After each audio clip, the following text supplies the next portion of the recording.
Welcome into the Todd Bowles Show. Casey Phillips here with head coach Todd Bowles. I know that you have said you are not one of the people that believes in moral victories. So putting that part aside, what are the biggest things you do feel like you can take away from this game, knowing that at least scoreboard-wise, it definitely looked like it was an improvement over last year's matchup against them. It was much closer, fought to come back a bit to keep it within reach at the end. What are some of the things that you feel like you can take away from this game on both sides of the ball?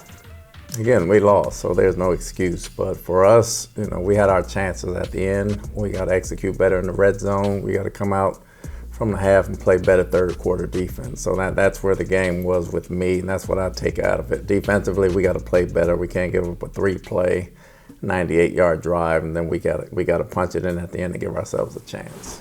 What is the biggest challenge for you as the guy calling the defensive plays when all of a sudden you're playing without Carlton, Jamel, Levante? I'm imagining there aren't a lot of packages that you would purposefully design without those three guys in there. So what are the biggest challenges that come from that? Just to make sure everybody knows what they're doing. They're on the same page and making calls that those guys are comfortable playing with. And I think we did a good job at that, and I thought they played fast. Do you have any injury updates at this point for Levante, Carlton, Jamel, Tristan? It's unfortunate that we have to list so many people to ask about in this category. Well, they're all getting tested right now. When results come back, I'll have a better idea. Levante, and some of the positive news of the game, passed Rondé for the second most tackles in franchise history. Now he's behind just Derek Brooks, not a bad person to be behind. And it came on a sack, which is a cool way to get that stat.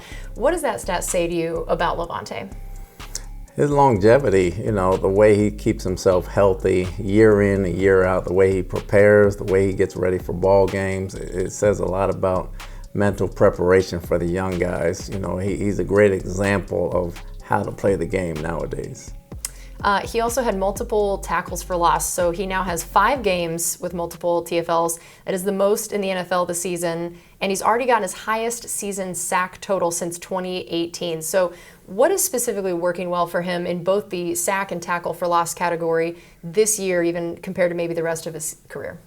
I think we're putting him more downhill this year. Last year, the last couple of years, we let Devin go downhill and let him cover. Now everybody's keying on Devin. So Levante is allowed to run through there, and they're not as prepared for him as they are with Devin.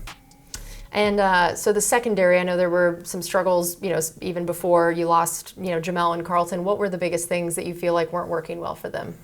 It's technique. Dean didn't get a hand on him at the line of scrimmage, and Ayuk made a great play. He came from the slot. I thought he should have turned the other way. He turned inside out instead of outside in. The guy made a great play on him, but he'll bounce back from that. What is the biggest challenge of covering a guy like Ayuk? What did he do so well? Well, he's a good receiver. He's very crafty at the line of scrimmage. If you don't get hands on him, it's going to be a problem. Him and Purdy have great chemistry right there. And if you don't pin him to the sidelines, he's always going to leave room for the quarterback to throw it outside your shoulder. And while it's never good to see injuries, it does give some of your young guys a chance to get in, get some snaps, which, again, it's never something you're rooting for, but it can be a good byproduct of it. Let's start with Josh Hayes, his first real defensive snaps this season as rookie. We also had seen that he'd been a big contributor on special teams. So in his first game where he essentially got to do both, what did you see from him? Scrappy. He had a big fourth down stop. He covered well. He plays fast, and we know he can hit. Just concentrating on little things, we thought he presented himself well. Where do you see him having the most success of, knowing he's done both some of the safety and corner roles? Where do you feel like he's built best for in your defense if you were just, instead of him coming in to replace somebody that because you had to, where would you choose to put him? Right now, corner and nickel are probably his best spots. We left him alone at safety a little bit, but corner and nickel, he can fit in very well. And Servassier Dennis went in for Levante. I know this is a guy that you guys had pretty high expectations for coming in as a rookie, knowing that he had a lot of potential. What are some of the things that you've seen from him, both in practice and then in those limited snaps he got in the game? Well, he came downhill. He set a nice pick play up for Kansas. He just needs playing time. We really like him. We really think he's a good football player. He's just got 2 good ones in front of him. Are there ways in practice you try to, it's already hard enough when you're trying to cram everything in to just prepare your starters for a game. When you do have guys that are young and don't have all those snaps, are there ways that you can still get them those kind of reps that are meaningful in practice, or is it really taking reps like this in a game that are going to be the only thing that tell you something? Well, he takes meaningful reps in practice every week, but in the game, you really get to put it on tape. There's nothing like real time getting that experience. So he'll probably get some more snaps depending on injuries, how they come out. And Kayvon Merriweather also getting his first defensive snaps of the year, another undrafted guy, which this was a rookie class that was huge. You guys kept a lot of people and you kept a lot of undrafted guys, which is always impressive when they make a case for themselves. So what was it about Kayvon Merriweather that he made that case for himself and then also made you want to put him out there? Tough at the line of scrimmage. Very good tackler, moves very well for a safety. You know, we had about 6 or 7 of them out there on defense at one time this past game. So the puppy pound's coming along. We're very excited to see him. The game wasn't too big for him. I was very happy for him. As you have a lot of young guys and unexperienced guys coming in, does it affect what you feel like you can call and do as a defensive coordinator? Or do you feel like, hey, it's just their job to step in and know exactly what they should do, keep it as complicated or as simple as you want it to be? It's their job, but you have to keep it simple to what they're very good at without exposing yourself to the other team. So it's a fine balance there, but I thought all those guys played fast. Vita got another sack. He now has 5.5 on the season, leads the team, which we've talked about. Maybe not always the person you want leading the team, but hey, pretty great that he's still getting the kind of production that he is. So first of all, just take us through his sack and that play. Well, Vita's big time. He comes through almost all the time. The quarterback was scrambling. Purdy tried to come up the middle. Vita held his ground. He came off pretty good, and he got him behind the line of scrimmage. He's very good at holding the fort in the middle, and he's very good at getting penetration. So between him and Cansey and some of your other defensive linemen, how did you feel like particularly that group played? I thought they played hard, not always fundamentally sound. I thought we got reached a time or two up front, but those guys play hard, and for the most part, they come to play every week. Yaya got his first multi-sack game of his career. He has 4 now on the season, which is tied for the second most among rookies in this league. Also tied for second among rookies in tackles for loss. He's got a sack in 3 of the team's past 4 games. What has really brought Yaya on, both in terms of his production and then just the ability to kind of get him out there and get some more snaps and what's leading to his success? Understanding the scheme, getting over small injuries, and finally seeing the guy that we drafted that showed up in the summer camp being healthy and just playing fast. And he's playing fast, he's playing strong, he's playing confident. And, you know, the more time he sees, the more plays he makes, and he'll see more time. All right, we're going to be back here with more on the Todd Bowles Show. We'll be right back. Welcome back into the Todd Bowles Show. Casey Phillips here with head coach Todd Bowles. So I know that looking at the offense, they had some really key 3rd and 4th down conversions, some big plays, but also some missed opportunities. So what stands out to you most about the offensive side of things for the game? I'm excited because they gelled. You know, we got some hard, tough runs inside. I thought Cody played well. I thought Hainsey played, and I thought Stinney played on the interior. And, you know, until they got to the end, I thought they blocked those pass rushes pretty good. Well, we had the run-pass option. When you get the tee off at the end of the ball game, you're going to get some pressure because those guys get paid a lot of money. But I thought we understood what we were doing offensively, and we executed for the most part, with the exception of the red zone. But I thought there were a lot of strides made yesterday with the offense coming from that standpoint, from a confidence standpoint. So going forward, hopefully that progresses. I think we can do some good things. And how about Baker's game overall? What stood out to you? Well, obviously the 2 turnovers kind of takes away everything he did great. You know, you want to throw that ball away at that point in time and not go back into the pass rush for the first fumble, which we're in field goal range, and then the second interception just happens. You're trying to make a play at the end, but Baker's been playing good football. He's really been playing good football, taking care of the ball. We just can't have the 2 turnovers. How about his block on Nick Bosa? I feel like that was probably a pretty big moment, and thinking that, man, not many quarterbacks can pull something like that off. He called that a block. He got in the way pretty good. I mean, he got in the way enough for Trey to get around the corner. Yeah. He didn't go to the ground, so that's a good day. Yes, I appreciate Bosa for not bar and your bar are just a little different here. I appreciate Bosa for not putting them down. All right, so Mike got his 88th touchdown of his career. Again, Mike and Levante, it's every week we're getting to talk about one of these stats that's incredible. Tying him with Hall of Famer Don Maynard for 15th place in NFL history. Just take us through that touchdown. It was pretty funny at one point, of 1 catch, 1 yard, 1 touchdown. Pretty dang efficient on that front. I know they were planning for the fade ball, you know, and Dave did a good job of making sure he handed outside and came back inside, and he was wide open, and Baker hit him with a good pass. Yeah, and it was impressive, I feel like, the choice Baker made of hanging on to it for that second longer, to see that decision be made of knowing that there was a guy jumping the route and to be able to wait for it a bit. I know that between Mike and Chris, especially in the first half, not a lot of targets, not a lot of catches, but also you guys didn't have a lot of plays in the first half. So what did you see in terms of, for the amount of plays that you had, what was maybe keeping them from being a little bit more involved? Or, it did look like the offense did want to come out trying to be a little bit aggressive, and then it just felt like they weren't always getting the opportunities you guys, I'm sure, would love to get them. Well, we didn't convert some third down plays in the first half. That was big for us staying on the field. We didn't stay on the field defensively. We stayed on the field probably a little too long. Second half, I thought the third quarter they had the ball quite a bit. We moved it. We just didn't make enough plays once we got down to the red zone. Rakim Jarrett, as we've talked about, so many of these rookies that ended up playing in this game, so many of them got opportunities, and he gets this huge 41-yard catch, had the chance to put us in a position to be trying to stay competitive at the very end there. It was the longest regular season catch for a Bucs rookie since 2019. Take us through that play and why he's a guy that you trusted to be making a play in that crucial situation. He's a good football player. Yeah, again, he's a weapon that's yet to be used yet. Great route runner, very good speed. I came down the field and stabbed the DB and went up the field. Baker hit him on a dime, probably too good. If he keeps his balance, he scores. But he's a very good football player, very good hands. He has a very bright future. And I know K-Dotton was actually the top receiver of the night with 49, also a bit of a missed opportunity on the final drive. So how did you evaluate his game? It was great. It was good until the last catch. You got to bring that one in. He knows that. We know that. If he had it back again, he'll probably catch it 9 out of 10 times, but he didn't come down with it. So obviously not good enough that night, but he understands that. And how about Rashad's game? What did you see from him and his performance? Had some good, tough runs. He had some good, tough runs. He had some good checkdowns. Obviously, he's very good in space, as we saw. We really like the way he's trending and playing right now. And how about his touchdown? Take us through that play. Ooh, his touchdown, hey, you hand it to him, he's got to put his head down and go.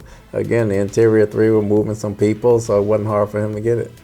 Do you feel like you're seeing an improvement there? We've seen how good he is in space, but when it does come to the play of put your head down and go, do you feel like you've seen improvement in that area from him this season as well? We have from a mental standpoint, because he's understanding the situations now. He's not trying to be a scat back when it's time to be a power back. He understands the difference between the two, and he's showing that.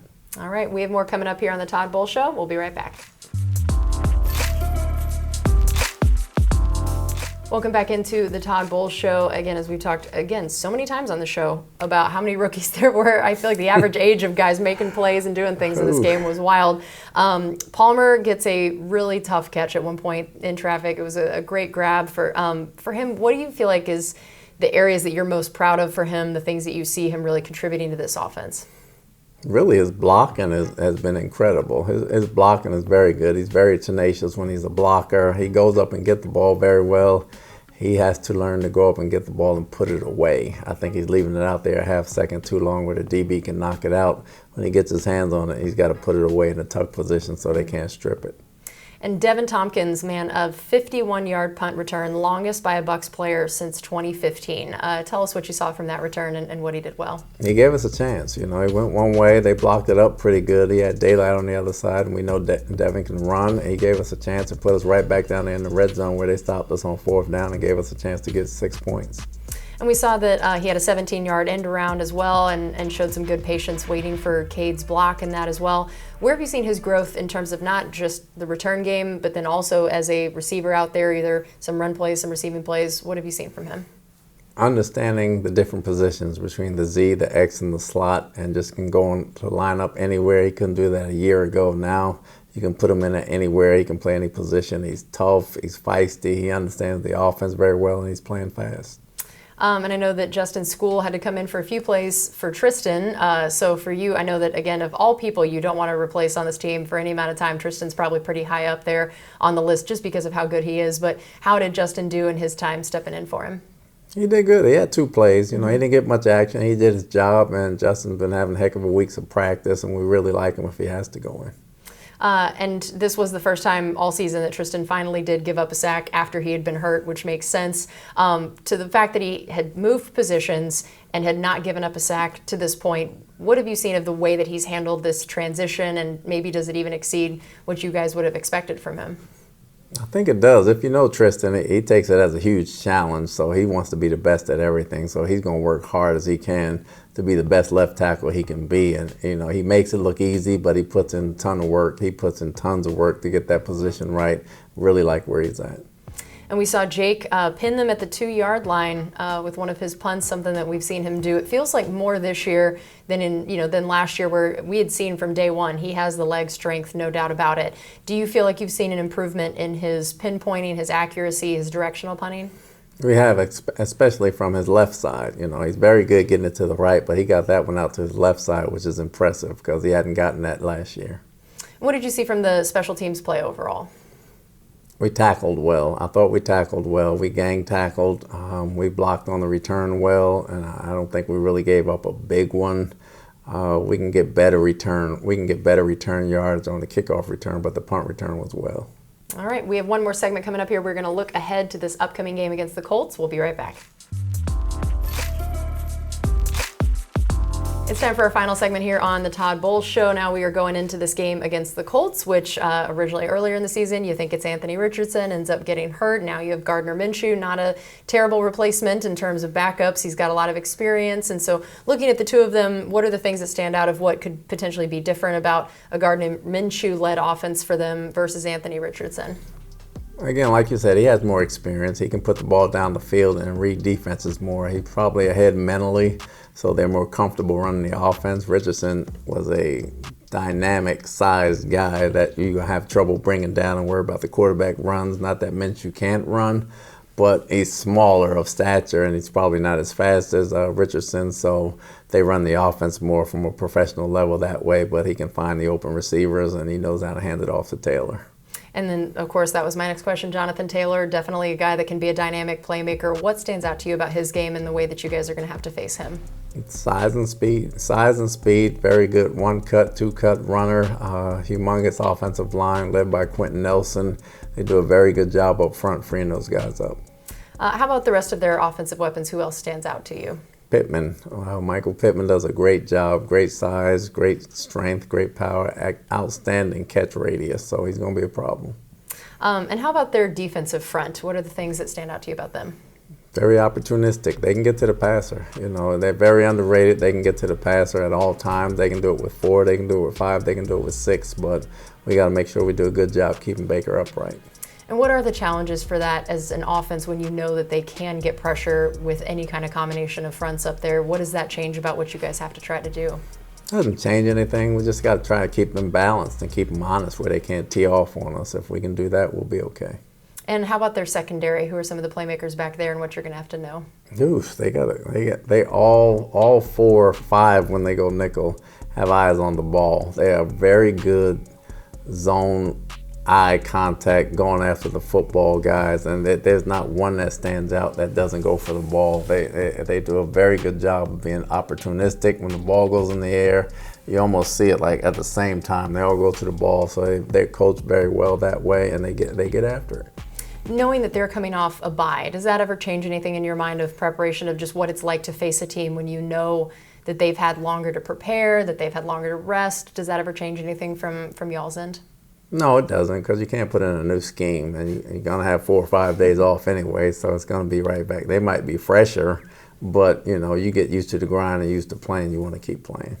And I know this last weekend was your birthday, and I know, of course, the team would have loved to have been able to give you a W as the gift. But before that, a lot of the guys wore Todd Bowles shirts getting on the flight, on the plane. Mm-hmm. What was that like to see? Did you know that was happening, or was that a surprise? I had no idea. It was a complete shock to me when I got to work, and the coaches all had them on, and they took pictures, and I was completely floored. And then when I saw the players with them on, I'm still speechless over that. That was probably the first time I've gotten in my lifetime on my birthday. Wow, that's saying something. I like it. And then now with this week being Thanksgiving, I would love to get the most important question out there in terms of what is your go-to plate for Thanksgiving?